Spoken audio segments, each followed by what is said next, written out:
close to $600 billion in new taxes, again focusing on the affluent.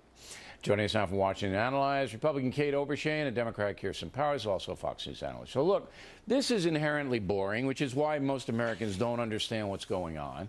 But we have the biggest spending president in history, continuing to say, look, I like it this way. I like to spend, spend, spend, and I don't care if I'm outrunning the Congressional Budget Office projections.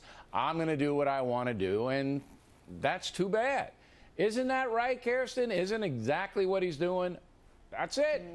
No, that's not what he's doing. No.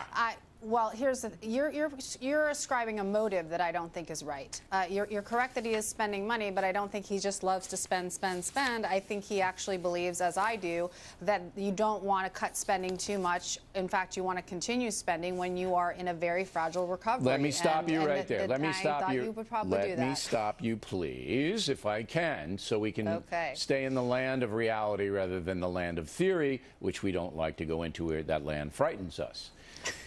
He's been doing this for 4 years. 4 years, pumping trillions of dollars into the private sector to try to stimulate the economy. It has not worked at all. Did you see the Stossel piece we did the other day on the hundreds of billions of dollars wasted on speculative investments by the federal government, Kirsten? Did you see it?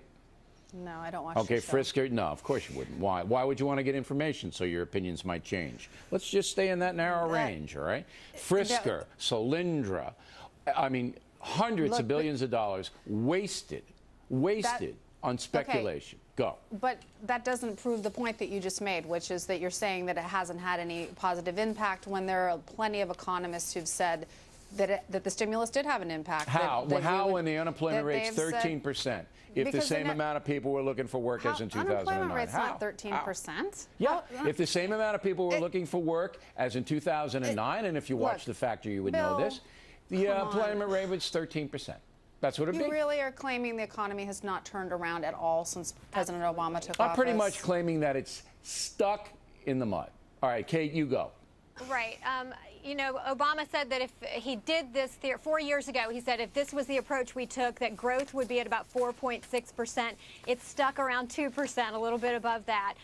Unemployment is drastically higher than the 6% where he said it would be. So I would say that in and of itself is proof positive that this is not working. You see businesses holding trillions of dollars on the sidelines because of these steady increasing taxes on the affluent, supposedly, but we see the middle class now getting hit as well. Again, you know, Obama said that if the Republicans agreed to those $600 billion in tax increases, that he would focus on spending cuts. There are no spending cuts in this budget. No, there are some spending cuts in the budget. We just got the sheet. Increasing. Overall spending is actually increasing. This is what I want to, this is a parsing mechanism that Alan Colmes used infamously a few weeks ago, and I called him a liar on it. Yeah, everybody remembers on it. The spending cuts are really spending slowdowns, in what was projected, so he's not going to bring quite as much. But I want to go back to you, Kirsten.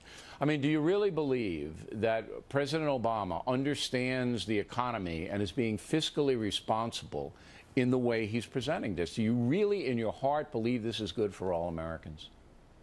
Well, I think what would be better is if we saw some cuts maybe across the board on things that really matter. So you would have to cut defense spending. You'd have to do more cuts to entitlement spending. I give him credit for putting some stuff on the table regarding Medicare, which is very toxic with his base. But look, there's more that could be done for sure. All right. But so you're a little uneasy. I'm a lot uneasy. You're a little uneasy. Kate, how uneasy are you? Well, dramatically uneasy because what he's not doing, the direction that he needs to shift, is taking some of the burden off of the job creators, off of businesses, unleashing the free market so we could actually see.